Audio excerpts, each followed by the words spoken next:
안녕하세요. 백세인생 건강통통입니다. 우리가 몸에 좋은 음식을 오랫동안 먹기 위해서는 어떻게 하나요? 아마 거의 대부분 냉장고에 식품을 보관하는데요. 오늘은 이러한 식품 중에 냉장고에 넣으면 안 되는 음식과 또 어떤 물건이 있는지 한번 알아보고자 합니다.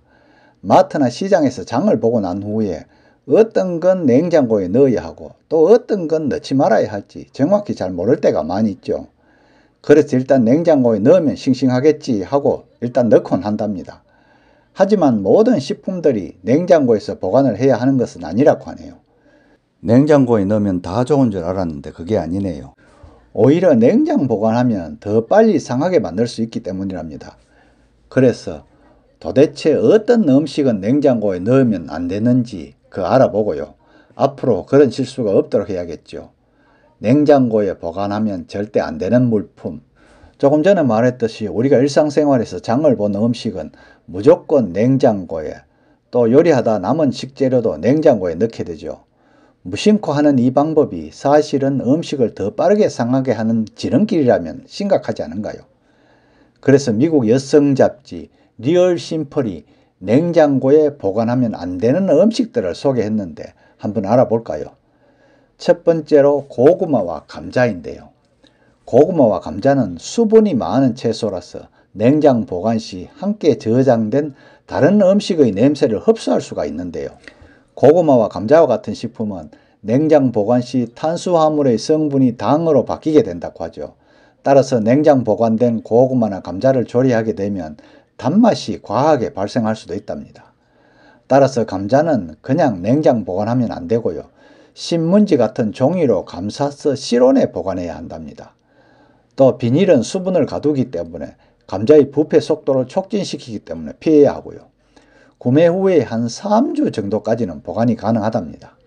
또 감자는 냉장 온도에서 환경 호르몬을 생성하는 당량이 증가하게 되고 빛이 잘 뜨는 곳에 보관하게 되면 sag이나 아크릴아마이드와 같은 독성 물질이 생긴답니다. 따라서 직사광선을 피해서 상자에 담아 서늘한 곳에 보관을 해야 한답니다. 다음 두 번째로 빵인데요. 빵을 냉장 보관하는 사람은 별로 없겠죠. 빵은 각종 냄새를 흡수하는 탈취제로 활용할 수 있을 만큼 효과가 좋은데 냉장 보관은 당연히 안 되겠죠. 실온에서 보관하면 빠른 속도로 또 말라버린다고 합니다. 따라서 한 나흘치 정도 먹을 분량만 남기고 나머지는 냉장이 아닌 냉동 보관을 해야 한대요.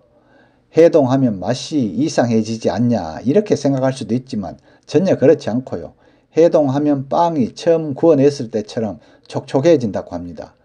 빵이 냉장고에 들어가게 되면 신선도가 더 빨리 떨어져서 쿰쿰한 냄새가 난답니다.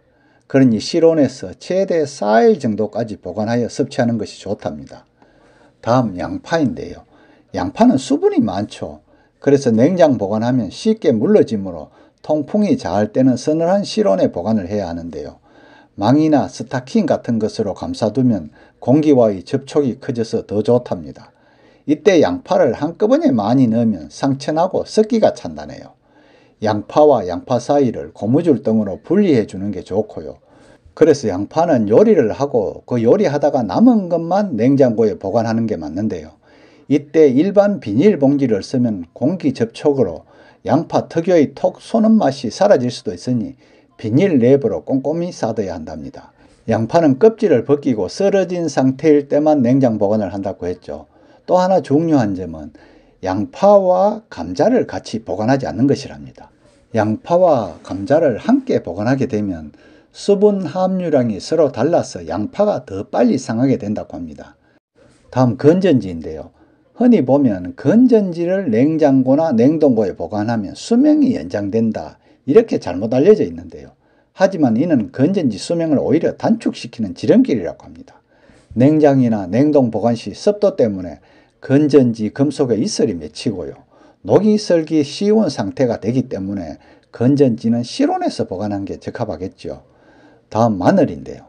마늘은 수분이 많은 채소라서 서늘하고 통풍이 잘 되는 곳에 보관해야 하는데요. 냉장 보관 시는 전등의 빛으로 인해 마늘이 삭이 날 수도 있다고 합니다. 특히 통마늘의 경우에는 가장 먼저 썩기 시작하는 심지를 제거한 뒤에 양파망처럼 통기성이 좋은 곳에 넣어서 보관하면 좋다고 합니다. 마늘을 나달로 보관하려면 밀폐 용기에 신문지를 깔고 마늘을 편 다음 다시 신문지로 덮는데요. 이 과정을 몇 차례 반복한 뒤에 뚜껑을 덮어 보관하여야 합니다. 마늘은 껍질을 까지 않은 채로 상온 보관하는 것이 제일 오래 먹을 수 있는 방법인데요. 하지만 일단 껍질을 깠다면 냉장고에 보관해야겠죠. 공기와의 접촉면이 넓으면 썩는 속도가 촉진되기 때문에 깐 마늘은 밀폐 용기에 설탕을 붓고 키친타올을 깔고 뚜껑을 덮어두면 수분이 생기지 않아서 약 3주 동안은 보관이 가능하답니다. 다진 마늘의 경우에는 반드시 썰 만큼만 조금씩 나눠서 냉동 보관하고요. 그래야 세균 번식을 막을 수 있다네요. 다음 토마토인데요. 토마토는 숙성시켜서 먹는 후숙 과일인 것은 다 아시죠? 따라서 냉장 보관보다는 바나나처럼 실온에서 보관하는 게 좋죠.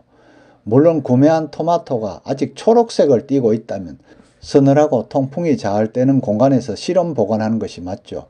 하지만 이미 완숙된 토마토의 경우에는 깨끗이 씻어서 신문지에 개별로 싼 뒤에 검은 비닐봉지에 넣고 입구를 묶고 냉장 보관해야 한답니다. 만약 토마토를 냉장고에 넣으면 토마토가 숙성되는 것을 막고 오히려 토마토 특유의 풍미를 죽이게 된다네요. 그래서 수분을 잃어서 맛과 영양소가 모두 사라진답니다.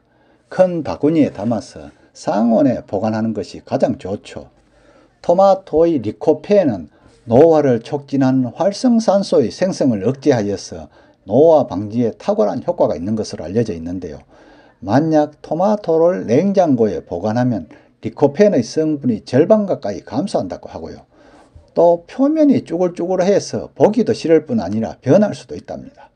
다음 커피인데요. 커피를 냉장 보관 시에는 커피콩 입자에 이슬이 맺힐 수가 있대요. 이는 커피의 산도나 맛에 영향을 미치기 때문이므로 냉장 보관은 금물이겠죠. 가장 좋은 방법은 밀폐 용기에 넣어서 서늘한 곳에 두는 것이랍니다. 다음 여자들 쓰는 매니큐어입니다. 매니큐어는 냉장고에 넣는 사람이 없겠지만 냉장고에 넣으면 차가운 온도 때문에 액체가 굳어지게 된다네요. 따라서 햇빛이 닿지 않는 서늘한 곳에서 실온 보관하는 게 좋답니다. 다음 바나나, 이거는 좀 많은 사람들이 알고는 있는데요. 바나나는 열대 과일이라서 차가운 온도에서는 바나나의 세포 벽들이 파괴가 된답니다. 따라서 색이 금방 변질되고 속이 익어 뭉그러진다고 합니다. 그래서 빛이 들지 않고 습도가 적은 공간에 보관하는 것이 가장 효과적이랍니다. 다음 수박인데요. 수박은 사실 냉장고에 보관 많이 하잖아요. 여름에 시원하게 수박을 통째로 냉장고에 넣었다가 썰어서 드시는 분들이 많은데요.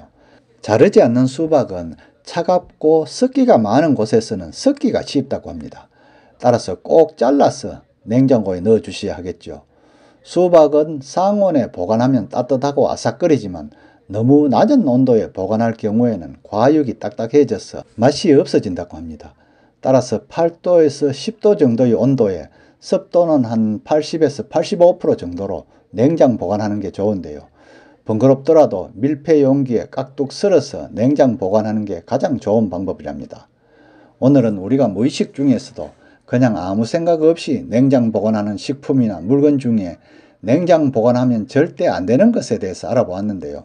무엇이든지 소소한 데서 우리의 잘못이 있는 겁니다. 오늘 이 방송이 도움이 되셨나요? 되셨다면 구독 버튼 꼭 눌러주시기 바랍니다. 감사합니다.